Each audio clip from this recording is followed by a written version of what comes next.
আসলে এটা খুবই মর্মান্তিক ঘটনা। এটা আমাদের কারোরই কাম্য নয়। আপনারা জানেন যে লাস্ট ৮ মাসে ৪ টা এরকম কেস হয়েছে। যারা মাঠে স্ট্রোক করেছে তার মধ্যে ২ জন মারা গেছেন, ২ জন লাকিলি সারভাইভ করে গেছেন। তো আমাদের কাছে প্রতিটা লাইফ ইম্পর্টেন্ট। তো আমাদের চাওয়া না যে মাঠে এই ধরনের কেস দেখেন যে কারো ক্ষেত্রেই ঘটতে পারে। কারণ আপনি শারীরিকভাবে যে কোনো সময় অসুস্থ হয়ে যেতে পারেন। তো সেই ক্ষেত্রে আমরা কতটুকু প্রস্তুত বা আমরা আমাদের দিক থেকে কতটুকু এফোর্ট দিচ্ছি যে এই কেসগুলাকে ডিপেন্ড করার জন্য, এই কেসগুলা যেন আমরা ইমিডিয়েট একটা অ্যাকশনে যেতে পারি। তো এই ব্যাপারে অবশ্যই চিন্তার বিষয়। আমরা এই ব্যাপারটা ইয়ে করে কোর্ট করে আমরা বিসিবি বরাবর আমরা একটা চিঠি দিয়েছি যেন আমাদের টপ লেভেল থেকে ন্যাশনাল টিমের খেলা থেকে শুরু করে থার্ড ডিভিশন পর্যন্ত এজ লেভেল প্রত্যেকটা ভেন্যুতে যেই ভেন্যুগুলোতে খেলা হবে সেই ভেন্যুগুলোতে যেন ইমার্জেন্সি ব্যবস্থা থাকে, যেন এই ধরনের কেস হলে আমরা ইমিডিয়েট একটা অ্যাকশনে যেতে পারি। হায়াত মত দেখেন আল্লাহর হাতে, কিন্তু আমাদের বিষয়টা হচ্ছে আমরা আমাদের দিক থেকে কতটুকু এফোর্ট দিচ্ছি, আমরা আমাদের বেস্ট এফোর্টটা দিচ্ছি কি না, এটা কিন্তু কোয়েশ্চেন মার্ক। তো এই ব্যাপারটা আমরা ইয়ে করে নোট করে আমরা এই বিষয়ে বিসিবির দৃষ্টি আকর্ষণ করেছি যেন ইন ফিউচার এই ধরনের আর কোনো ঘটনা না ঘটে। মিঠুন ভাই, যেটা ব্যাপার হচ্ছে সেটা হচ্ছে যে মানে আমরা আসলে কতটুকু সতর্ক বা আমরা আসলে কি কি ব্যবস্থা রাখছি। মানে আপনারা তো ক্রিকেটার খেলেন, এরকম অনেক জায়গায় খেলেন, অনেক মাঠে হয়তো বা অপ্রতুল। কোন কোন বিষয়গুলো আপনারা আসলে মনে হয় যে থাকা উচিত ছিল বা সেটা আপনারা পাননি, যার কারণে আজকে এই চিঠিটা দেওয়া? দেখেন, আপনি যদি ওইভাবে আপনি ফ্যাসিলিটিসের কথা বলতে যান তাহলে আপনি শেষ করতে পারবেন না। কত সেক্টরে ইমপ্রুভ করার জায়গা আছে। বাট বিষয় হচ্ছে যে আইসিসি থেকেও কিন্তু একটা গাইডলাইন আছে সেফটি ফার্স্ট।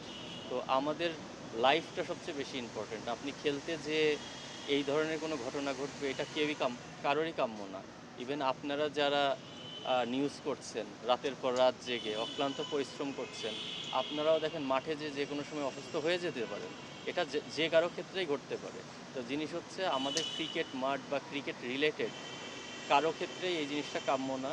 আর যেই ভেন্যুগুলোতে খেলা হয় নরমালি আপনারাও যান, প্লেয়াররাও ওখানেই থাকে, ফিজিও, ডক্টর, ট্রেইনার সবাই কিন্তু ওই মাঠেই থাকে। আমরা যদি মাঠগুলাতে এই সেবাগুলো আমরা ইনশিওর করতে পারি তাহলে ওখানে যে কেউ অসুস্থ হলে কিন্তু আমরা ইমিডিয়েট একটা অ্যাকশনে যেতে পারবো। মিঠুন ভাই, জাস্ট ওই জায়গাটাতে আপনারা মেডিকেলের যেই মানে ফ্যাসিলিটিসগুলো, মানে কোন কোন জায়গাটায় মনে হচ্ছে কি কি থাকা উচিত বা আপনারা যেগুলো পাচ্ছেন না এখন, হুট করে একজনের ইনজুরি হতে পারে, হুট করে এরকম একজন স্ট্রোক করতে পারে, হার্ট অ্যাটাক করতে পারে। সো ওই জায়গাটায় কোন কোন জিনিসগুলো আপনারা আসলে পাচ্ছেন না? দেখেন, জিনিসগুলো হচ্ছে যেই ভেন্যুগুলোতে খেলা হবে আশপাশে একটা কোয়ালিটি হাসপাতাল থাকাটা খুব ইম্পর্টেন্ট, যার সঙ্গে বিসিবির একটা চুক্তি থাকবে যে যে কেউ অসুস্থ হলে সাথে সাথে যেন ইমিডিয়েট ট্রিটমেন্টটা পায়। মাঠে অ্যাম্বুলেন্স থাকাটা ইম্পর্টেন্ট। তারপরে মাঠে একজন এক্সপার্ট ডক্টর থাকা ইম্পর্টেন্ট। আমাদের মাঠে কিন্তু ডক্টর থাকে, কিন্তু তারা কতটুকু কোয়ালিফাইড বা কতটুকু যে কোনো একটা সিচুয়েশনে পড়লে ওখান থেকে এ মানে উতরানোর জন্য কতটুকু ক্যাপাবল সেই ব্যাপারে কিন্তু কোয়েশ্চেন মার্ক আছে। তো আমাদের বিসিবি কিন্তু অনেক বড় একটা ইনস্টিটিউট। তো এইরকম একটা জায়গায় এত বড় একটা ইনস্টিটিউটে এই ফ্যাসিলিটিসগুলো থাকবে না, এটা হতে পারে না। এটা আমাদের শুধু সদিচ্ছার বিষয়। আমাদের যদি সদিচ্ছা থাকে তাহলে আমি বিশ্বাস করি এই জিনিসগুলো খুব ইজিলি করা সম্ভব। মিঠুন ভাই, কালকে যে হসপিটালে নেওয়া হয়েছিল সেখানে ছিল আইসিইউ ছিল। আপনি যেটা বললেন যে একটা ভালো হসপিটালের সঙ্গে যদি চুক্তি থাকে ভেন্যুর কাছাকাছি কিংবা তাহলে সেটা ভালো হয়।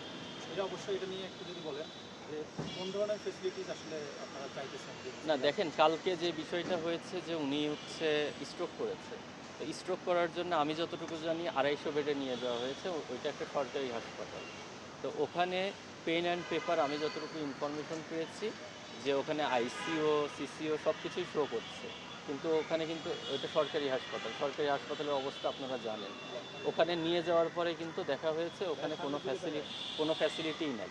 তো সেই ক্ষেত্রে আমাদের ওই জিনিসটা ইনশিওর করতে হবে, পেন অ্যান্ড পেপার না, ওখানে ফ্যাসিলিটিটা কতটুকু অ্যাভেলেবেল আছে এই বিষয়গুলো আমাদের ইনশিওর করাটা খুব ইম্পর্টেন্ট এবং এই বিষয়ে অবশ্যই তদারকি থাকতে হবে।